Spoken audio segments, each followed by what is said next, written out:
Betul ke bela kucing malaikat tak masuk dalam rumah? Okey? Okey, soalan dia. Bagus soalan ni. Okey? Dia kata ada ustaz khabar, kalau kita bela kucing dalam rumah, malaikat tak masuk. Okey. Bila kita sebut malaikat, dia bukan alam syahadah, dia alam gaib. Alam gaib mesti ada nas. Mau nak kecek, orang mari dalil. Mesti ada dalil. Dalil dia mesti Quran dan hadis. Dari pandangan tu guru saya. Tak boleh tak kemah. Boleh kata tak kemah. Ustaz ni kata bela kucing dalam rumah tak boleh. Malaikat tak masuk. Okey? Dengar lu cerita. Lepas tu terjawab. Satu hari Nabi duduk dengan sahabat. Okey? Pada satu tempat ada payang air depan tu. Tengah-tengah duduk bual dengan sahabat Nabi, mari seekor anjing. Tahu anjing? Anjing mari. Bila anjing mari, dia pergi minum air dalam payang. Kelek jilat air. Minumlah. Faham tak? Lalu Nabi pun berkata, Iza walagal qalbu fi ina'i ahadikum fafsiluhu sab'a ulahunna biturab. Bila datang seekor anjing minum dalam tempayan kamu, hendaklah kamu basuh tempayan itu 7 kali. Satu kalinya air tanah. Faham? Maknanya najis lah. Lepas pada anjing tu lari, sahabat tanya, dah kucing? Dia tanya pula. Dah kucing mana pula? Padahal kucing dah lari pun. Yang minum tu anjing. Nabi kata kalau anjing minum kena buang air. Payang kena basuh 7 kali. Sahabat kita tanya pula, dah kucing? Nabi kata kucing itu suci. Kucing itu suci. Jadi kucing tidak najis.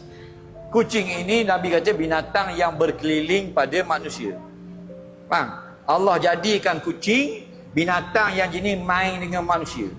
Sebab tu kita pergi dapur, dia pergi dapur, kita makan dia dapat naik atas meja, kita baca surat khabar, dia kekal surat khabar, kita tengok tali basing, dia masuk bawah TV, kita naik tidur, dia masuk dalam khabar, jenis main orang. Betul tak?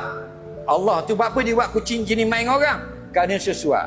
Hak dah sesuai, Tuhan dah buat main orang. Allah tak buat badak air main orang. Khubar main orang. Kita pergi dapur, khubar pergi dapur, utuh dapur. Kita pergi tidur, badak semua masuk dalam utuh habis rumah. Faham? Jadi kucing. Okey? Jelas situ. Yang kedua pula, Nabi balik dengan Jibril ikut Nabi. Malaikat Jibril ikut Nabi. Nak pergi rumah Nabi, hak giliran Aisyah. Faham? Nabi nak balik, Jibril ikut. Siapa kat depan pintu, Jibril tak mau masuk. Berhenti jauh. Nabi kata, apa pula berhenti jauh ni? Nabi teruskan perjalanan. Rupa-rupanya bawah gerai ada papi, anak anjing. Anak anjing kecil. Dia kata, Aisyah, mu ambil dua anak anjing ni. Dia kata, bukan kita punya.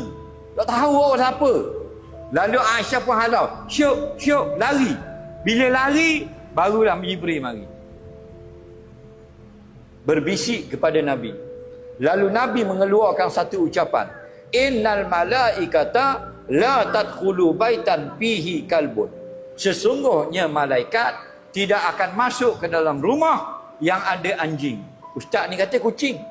Ada betul. Sama dia mu salah dengar atau ustaz tu salah baca.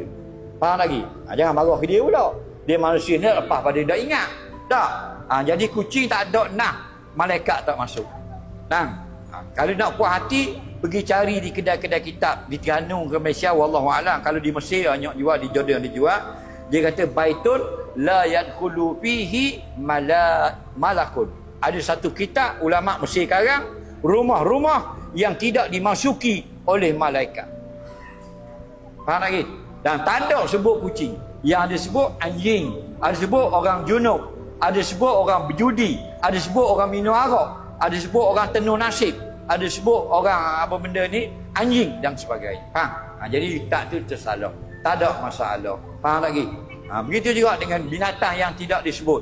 Contohnya kangaroo, tak ada dalam hadis. Maka siapa beli kangaroo dalam rumah, jangan pandai-pandai kata malaikat tak masuk. Kerana dalam nah hanya menyebut la tadkhulu baitan fihi kalbun wala suwarun wala junubun. Tak masuk rumah yang ada anjing, yang ada orang junub, yang ada patung berhala. Okey? Bagus, soalan awak bagus. Okey?